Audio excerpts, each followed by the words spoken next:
क़ुव्वत समाअत और गोयाई से महरूम बच्चों की तालीम और तरबियत के लिए 11वीं सालाना डेफ रीच गोल्फ टूर्नामेंट का इनेकाद किया गया। टूर्नामेंट में 35 मिलियन से ज़ायद के एहतियात बच्चों की फलाह बहबूद के लिए जमा किए गए।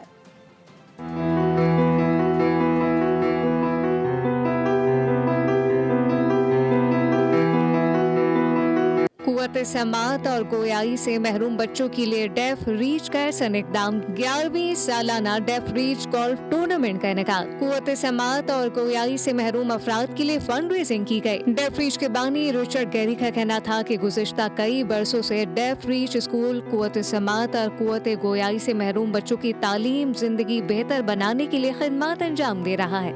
Def Reach, and this is our 11th tournament where golfers from all over Karachi come together in support of deaf education.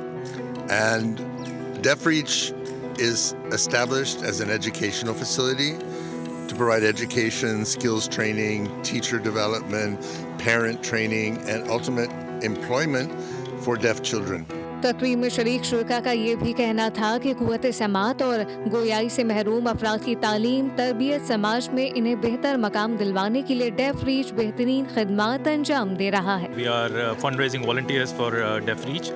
We have been conducting this tournament for the past 11 years. It's a great cause.